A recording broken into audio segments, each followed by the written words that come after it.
Our 1320 49ers insider, the Sacramento Bee, covers the Sacramento Kings as well. He's in Minnesota covering the Sacramento Kings, our guy, Chris Biederman. Chris, a lot we want to talk to you about the Kings, but before we get there, the San Francisco 49ers season came to a conclusion last night, and we'll just bring you in right where we left off.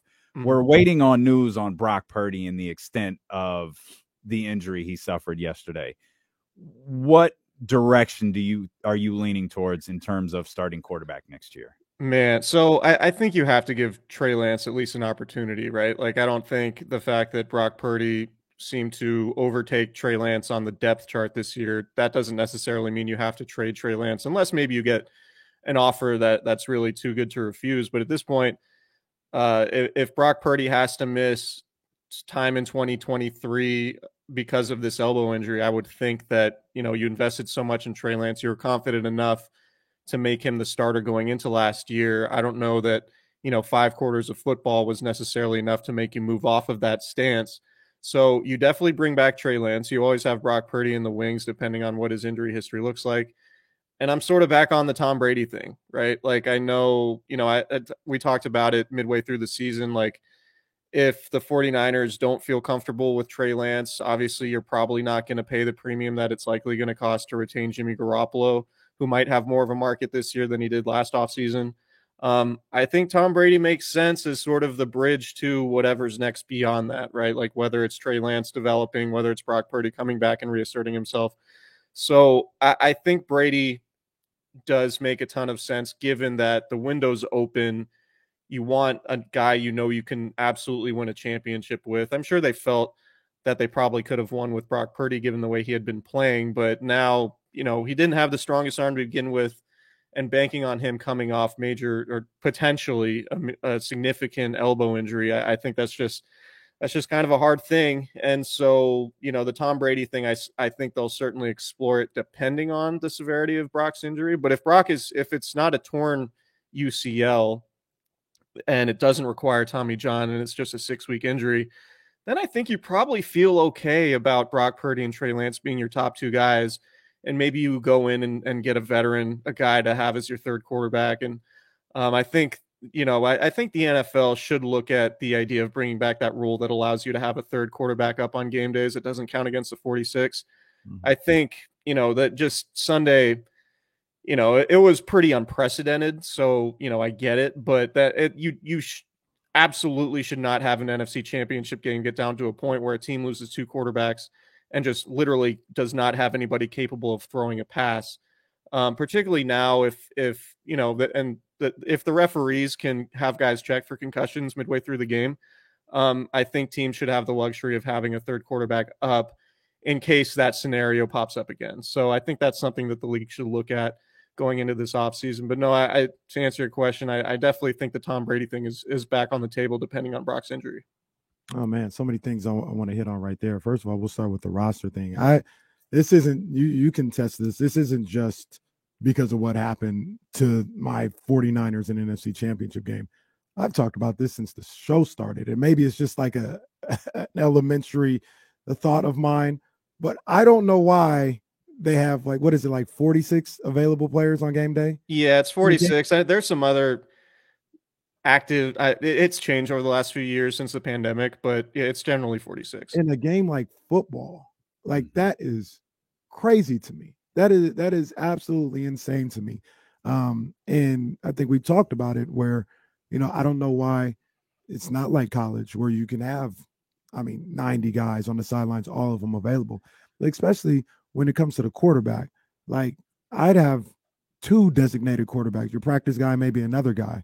And the rule is they can't come in unless the 2 that are active, say this week it was Brock and Josh Johnson, and say Nate Sudfeld was there. Yeah. Nate Sudfeld, once you report to somebody, hey, Nate Sudfeld is active, all right, Purdy cannot come back into the game. Yeah. Like, it's really simple, but I think we kind of came to the equation that it came down to money. Like, you'd have to pay these guys game salaries, and I don't think they want to do that. I think there's an element to, like, the reason why 46 should probably be expanded, and I think the third quarterback thing should definitely be implemented like it was. But I think the reason why active roster size on game days is limited is because, like, if one team has 20 injuries and another team doesn't have any, then that team with injuries is going to be at an even bigger disadvantage, if that makes sense. Like, and the NFL doesn't want like gadget players or like single use players. Like, they want, they want to keep it sort of, I don't really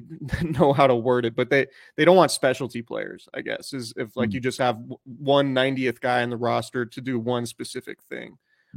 So I think there's an element of competitive balance there, or dealing with injuries and stuff like that. But yeah, I agree with you. I think just the quarterback thing, like, it's just a shame that one of the biggest games of the year comes to a point where one team just doesn't have anybody to throw the ball. Like, that's just all there is to it. Like, nobody wanted to watch that, whether you're a Niners fan or Eagles fan or impartial. Like, nobody wants to watch a game where one team just literally can't throw when the stakes are that high. So that's not to make that. I'm not trying to like make excuses for anybody, but it's just a reality. Like, those guys got hurt. Brock Purdy hurt his elbow and couldn't throw a pass beyond a screen. And it was just unfortunate for everybody who wanted to watch that game because the expectations for the game were so high going in. So I definitely think the league should re-implement that ability to have a third quarterback available on game days. Do you think the 49ers were undisciplined yesterday? Yeah, I think they were, but I don't necessarily blame them. Like, I think everybody on the sideline kind of knew that their chances were shot once it was clear Brock wasn't coming back in the game. So I think there was an element of frustration that the defense in particular played with. Like, the defense after Brock Purdy got hurt played really well and was playing really hard. And, the Eagles really couldn't do anything for those 3 drives where they just punted. And then, Josh Johnson comes in, they're not moving the ball. Then Josh Johnson gets hurt. And it's just frustration penalties. Like, I think there was a mental exhaustion that comes into it when you spend, the last 8 months of your life training, practicing devoting your entire life to football. And then you get to a point where no matter what you do, you're not going to have a chance to win simply because you just don't have a quarterback. So I don't really like the penalties were obviously an issue, but I don't necessarily blame them for being in that emotional state in that game at that point in the season. Like, I couldn't imagine the level of frustration, like trying to play a football game, knowing that, like, all right, we got to pitch a shutout. And even then, like, our offense is still going against one of the better defenses in the league without a quarterback that can throw the ball forward, or with a 4th stringer, even before Josh Johnson got taken out of the game early in the 3rd quarter with a concussion. So yeah, they were undisciplined, but I mean, to me, they lost as soon as that 6th offensive snap happened and Brock Purdy got hit in the elbow. Like, to me, there was nothing else that could have been done. I think, yeah, you could criticize Kyle Shanahan for not challenging the 4th down pass to Devontae Smith. I think you could substantially question Kyle Shanahan for having Tyler Kroft try to block Hassan Reddick on a slow developing play action pass play. I think those plays were really problematic in the Cowboys game. So it was pretty surprising that to see the 49ers go back to that, particularly with Kroft on that side of the formation. I would have had Kittle over there at least. But no, I mean, the analysis of the game, I don't know. I just don't even know if it's worth like getting riled up over the minutia of that game when it's like they lost their 3rd string quarterback who was playing pretty well, had to play their 4th string guy, and then just didn't have a quarterback who could throw the ball forward. Like, it would have taken a miracle for the 49ers to win that game, given those circumstances. And I'll stall out the defense a little bit as well, Damian. Just looking back at that game, I mean, it was 21-7. The fumble was deflating. Like, that was it. Very deflating, and they gave up a quick score after that. But it was 21-7 with about 4 minutes to go in the 3rd quarter when they stopped the Eagles again, forced a punt. And then I know, there's the running into the kicker, the unnecessary roughness or whatever. I mean, looking back at it, I think that was Jordan Mason. Mm-hmm. Not only did he not get the plant leg, which is usually what's caused for a 15-yarder, but he was pushed into the punter. Yeah. And that, once again, it wasn't going to happen more than likely. But hey, we got to stop. It's a 2-score game. Maybe Christian McCaffrey breaks the 80-yarder and it's a 1-score game, and we can, at that point, it was like, dang. This just ain't our day. Yeah, and there's probably that's why really the hidden value in home field advantage, right? You're probably more inclined to get a less bad whistle if you're playing that game at Levi's Stadium instead of Philadelphia. So yeah, I mean, I don't know. Like it would be one of the most miraculous things I think any of us had ever seen in sports had the 49ers won that game, given Brock Purdy was out. So, the officiating, I guess we can quibble with a few calls, the decision making, sure. But ultimately it was just going to take an effort that I don't think any NFL team would be capable of pulling that game out with a fourth string quarterback or even basically no quarterback who could throw the ball forward. Well, if they had pulled it out, we could have been talking about Jimmy Garoppolo starting in the Super Bowl in a couple of weeks against Patrick Mahomes. You're listening to D'Lo and Casey on KIFM West Sacramento 98.5 FM, KRX QHD2 Sacramento, ESPN 1320. Driven by our friends over at Lasher's Elk Grove Dodge, always live on the free Odyssey app. Chris Biederman of the Sacramento Bee. Kind enough to join us from Minnesota. Do want to get to the Kings here in just a minute. One more quick question on the San Francisco 49ers. Christian McCaffrey, Nick Bosa, this offseason, what are we watching for? See how much Nick Bosa gets in his new contract. Yeah, I have to think he's going to be getting $35 million a year at least. He'll probably win defensive paid non-quarterback. Probably. I mean, he's probably going to win Defensive Player of the Year. And so, I think the 49ers understand that they have to allocate a certain amount of money, which will be important. I think they had 11 million projected in cap space going into this offseason before Nick Bosa's contract. And you're probably going to have to rework some other deals to make that fit. So real quick though, Chris, Bosa's contract is an extension. So yeah, 1 year left on this deal, which right really affect what they do in free agency. Yeah, the cap space in Nick Bosa in the first year of Nick Bosa's contract shouldn't really be impactful, but going forward beyond that'll certainly be worth monitoring. You're looking at Emmanuel Mosley. Do you bring him back on a prove it deal after he tore his ACL in Carolina? Mike McGlinchey, right tackle. Obviously, that's a pretty important position. And if he leaves, I would think McGlinchey would probably get more from another team than the 49ers would be willing to pay. So is Colton McKivitz your starting right tackle? We know the 49ers don't have a ton of draft capital and not a ton of free agent dollars to potentially spend in that position. So you might be looking at a minimum contract type guy. In Colton McKivitz getting elevated to that job, that's certainly something to keep an eye on. Jimmy Ward, listening to him talk to reporters in Philadelphia after the game, did not sound like he's coming back. And maybe that changes. You never say never. But I think he was pretty disappointed overall to be moved from free safety and losing that starting job to Tayshaun Gibson. As good as Gibson was, Ward is a team captain and had dealt with position switches throughout his career. Dealt with a ton of injuries and, maybe didn't love the fact that over his time with the 49ers had to go through so many position switches and coaching staff changes and all of that. And so I think he was pretty turned off that in a contract year, he was moved. As a team captain, he lost his starting role at free safety because of an injury and then ended up coming back and playing nickel and played it at a pretty high level. But I would imagine that, he would want to be a starting free safety again. He's made that pretty abundantly clear that he wants that's his favorite position. So his free agency will certainly be worth monitoring. And the 49ers just need to make upgrades elsewhere throughout the roster. I know, Javon Kinlaw was just not very good at all on Sunday in Philadelphia. He was a guy, the 49ers brought in to be a physical presence, particularly against the run. And then potentially add something in the pass rush. And the Eagles just ran right at him and moved him right off the spot with double teams without really any issue. And there was there's some highlights circulating on social media today, but it was even apparent during the game that they were just focusing on running right at Kinlaw. I don't know if that's a function of missing most of the season with the knee or if the knee's still bothering him or if he's not super confident in the knee, but that situation needs to improve because the 49ers defense is not going to be at the level it needs to for them to win a championship if they're going to have a hole in the middle of the defensive line against the run. So that the Kinlaw thing will be worth monitoring.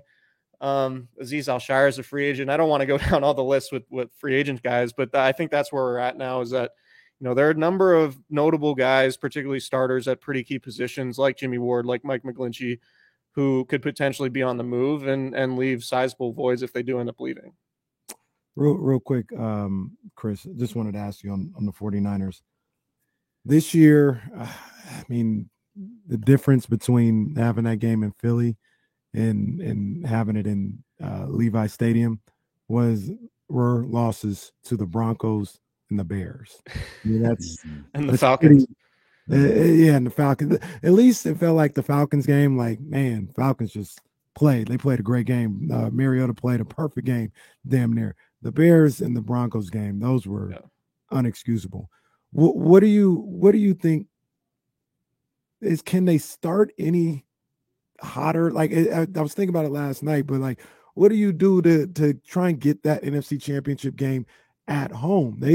Levi's has turned into a bit of a home field advantage. It's rocking in there. They play well in there in the last few years. How do you get that game at home? Is it simple as start earlier, or is that going to wind, kind of wear them out for later in the year? Like, what do you do? Is that the mission for this team next year? Get the NFC Championship game at Levi's. Yeah, I would think so. Look, like Kyle Shanahan doesn't love giving guys a ton of work in training camp or the preseason, right? Like Trent Williams, Nick Bosa, George Kittle, Deebo Samuel all did very little in training camp this year. Now, that's not to say that that's the reason why they lost, but it might be, Kyle Shanahan is generally very focused on playing your best football late in the season. And I think we've seen that from him, even going back to 2017, like the 49ers offense with Jimmy Garoppolo when he became the starter. Back in 2017, they were just playing their best football, right? 2018, kind of a wash, but 2019, obviously they were playing solid throughout the year. I would say, and then 2021, last year they had a bunch of games that they should have won, whether it was the Colts game or so far ago, but they were 3-5 at one point. Yeah. And then fought their way back, fought to get into the playoffs as a wild card team and had to scratch tooth and nail. George Kittle was hurt. You remember the first couple games of this season. I think that was certainly part of it. Trey Lance getting his first real action as the solidified starter was certainly part of it. Jimmy Garoppolo having to come in against a Denver team that at that point still had a really good defense and was kind of a tougher out early in the season. But I just think, Kyle Shanahan might have to give guys like Trent Williams and Nick Bosa and Deebo Samuel just more work in training camp in the preseason, just because you do want to avoid having some of those losses. You don't really want to ease into the season to where you have a couple losses in September, early October that ultimately impact the way the standings go throughout the rest of the season. I think, the 49ers were certainly good enough to get to the Super Bowl.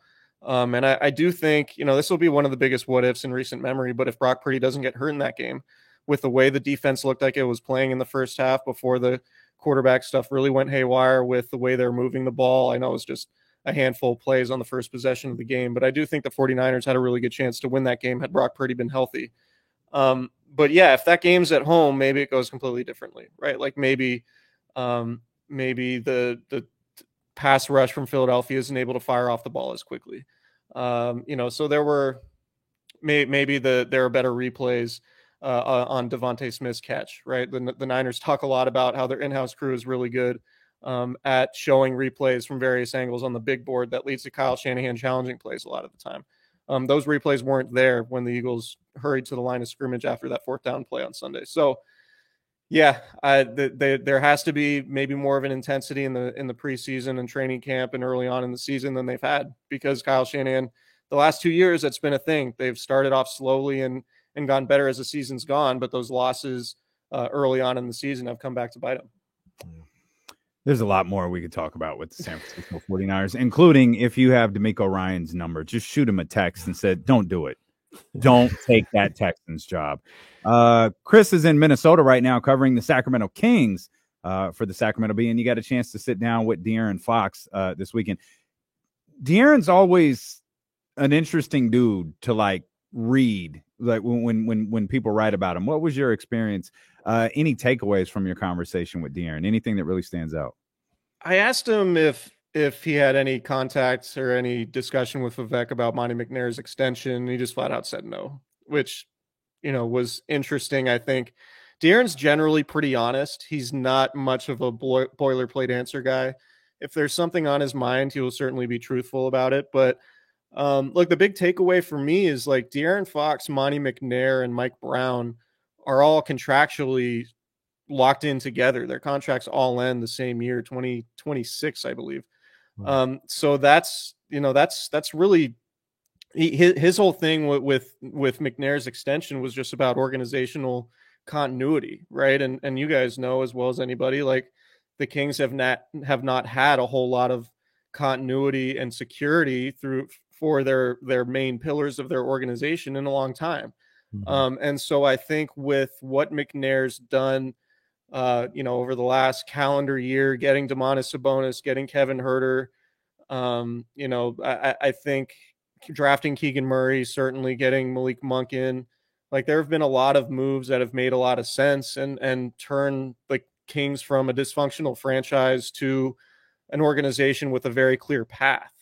So I think ultimately that's what Fox appreciates now that McNair is signed for the long haul, and it ends.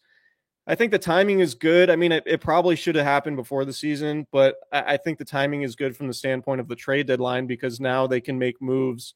McNair can make moves without wondering if this works or doesn't work, am I going to get fired? Or if there's an injury, am I going to lose my job because we don't end up making the playoffs? Has been their stated goal, right? Like, so they have security. McNair can operate at the trade deadline with a long-term viewpoint as opposed to like, man, I really got to nail this trade or else my job's in jeopardy. So I just think overall for De'Aaron, like he's been really happy with the way things have been going. Obviously, he enjoys the continuity that the Kings have had, probably more so than any other time in his time here. And that to me is really what stands out. And now they can, I think they just need to, that one of the things is like, they can just focus on basketball, right? There isn't all this roster turmoil, worrying about what's happening behind closed doors and behind the scenes in the organization. There's an element of like, all right, Monty and Wes are there. They're going to be there for a while. Mike Brown's going to be there for a while. Everybody's in lockstep. You're not going to have to worry about a coach working for a GM who didn't hire him or a GM coming in and wanting to fire a coach and bring in his own guy. Like at least for the foreseeable future, it's all going to be, or they're hoping it's all going to be a happy marriage. And so I think that's what Fox was happy about, seeing that McNair finally got his extension. For the immediate future, as in this evening, you saw him on Saturday. What do you think about the Kings going into this game tonight against the Timberwolves? Yeah, Mike Brown talked a lot about defense, obviously, and just, the allowing Anthony Edwards to kind of ease into a lot of those 3-point shots was what he deemed most unacceptable. Like he would rather have Edwards forced to make a move and drive to the lane and have a Kings defender play to their help on the inside and maybe force him to spray to another shooter, then just ease into those 3-point shots that he likes to get, right? Mike Brown wasn't happy at all with D'Angelo Russell just kind of being just easily getting to wherever he wanted on the floor in the first half when he had 23 points on 8 of 8 shooting, 7 of 7 from the floor. So that was obviously problematic. And offensively, there just wasn't enough movement. I think, they missed a lot of open shots, and certainly had they missed some of those shots or made some of those shots, the outcome could have been different. But there's still things they can control on that end. Like, I know they weren't happy with the cutting off the ball that they had in that game. Even when they had those open looks, when they have 3 guys out to a side of the floor in a pick and roll or dribble handoff action going the other way, there just needs to be more movement on the weak side, and that that can collapse the defense, that can create more open looks, which is what the Kings need. And look, when frankly, when Harrison Barnes, Keegan Murray, and Kevin Huerter combined to go 8 of 27 from the floor, the Kings are going to have a hard time winning games. So they know that there are going to be those tough shooting games when they're on the road. So they need to make up for it with their defense and with their movement on offense. And I would expect them to come out with a little bit more intensity on that end, because they're not going to want to drop 2 in a row to Minnesota. given that that's a Western Conference team that they should be better than, that they should obviously win games against because it matters in the standings quite a bit. So just more intensity defensively and more willingness to move off the ball on offense. That's our man Chris Biederman of the Sacramento Bee, live from Minnesota.